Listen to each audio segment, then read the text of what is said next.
एक बार की बात है, एक बहुत बड़ी आर्ट गैलरी ने कॉन्टेस्ट डिक्लेयर किया।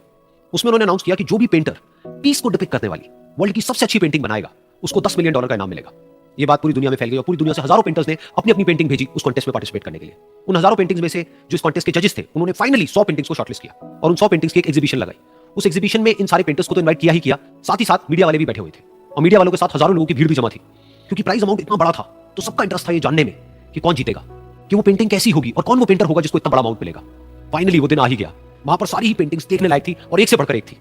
उसमें से कुछ पेंटिंग्स थी जहां पर सबसे ज्यादा भीड़ थी। जैसे एक पेंटिंग थी जहां पर एक बिल्कुल साफ पानी की नदी बह रही थी, जिसके पीछे कुछ पहाड़ थे, उसके ऊपर बर्फ जमी हुई थी और पीछे से सनराइज हो रहा था। एक और पेंटिंग थी जहां पर पेंटर ने पीस को डिपिक्ट किया था फुल मून नाइट के थ्रू, यानी कि एक बिल्कुल पीसफुल लेक थी जिसका पानी बिल्कुल स्टिल था, इतना स्टिल कि उसके अंदर आप रिफ्लेक्शन देख सकते थे आसपास में जो भी कुछ था उसका, बिल्कुल एक मिरर की तरह। और बिल्कुल डार्क आसमान में कुछ तारे चमक रहे थे और एक चांद चमक रहा था। उसके अलावा एक पेंटिंग थी जिसमें बिल्कुल सफेद बादल थे, नीला आसमान था और बिल्कुल हरी हरी घास थी, यानी कि सारी ही पेंटिंग्स ऐसी जिसको देख करके ही मन शांत हो जाए। तो कॉन्टेस्ट बहुत ही टफ था क्योंकि सारी पेंटिंग्स एक से बढ़कर एक थी, तो जजेस के लिए शॉर्टलिस्ट करना कि कौन सी पेंटिंग बेस्ट है, that was very very difficult. लेकिन वो मोमेंट आ ही गया जब जजेस ने अपना माइंड मेकअप कर लिया और एक पेंटिंग को इन सारी पेंटिंग्स में से सिलेक्ट कर लिया और उस पेंटिंग को एक बड़े से कर्टन के पीछे रख दिया। सामने वो सारे पेंटर्स बैठे हुए थे, मीडिया वाले थे और हजारों लोगों की भीड़ थी। सबकी क्यूरियोसिटी बढ़ती चली जा रही थी क्योंकि अमाउंट बहुत बड़ा था। लेकिन जैसे ही वो पर्दा हटा और सामने से सबने उस पेंटिंग को देखा तो सब हैरान रह गए। सब एक दूसरे की शक्ल देखने लगे। किसी को कुछ समझ नहीं आ रहा था कि एक्चुअल में हो क्या रहा है, क्योंकि वो पेंटिंग जो वहां पर दिख रही थी वो दूर दूर तक शांति को डिपिक्ट नहीं कर रही थी। तो सबको लगा कि शायद उस आर्ट गैलरी से कोई गलती हुई है या जजेस से कोई गलती हुई है और किसी गलत पेंटिंग को वहां पर रख दिया है।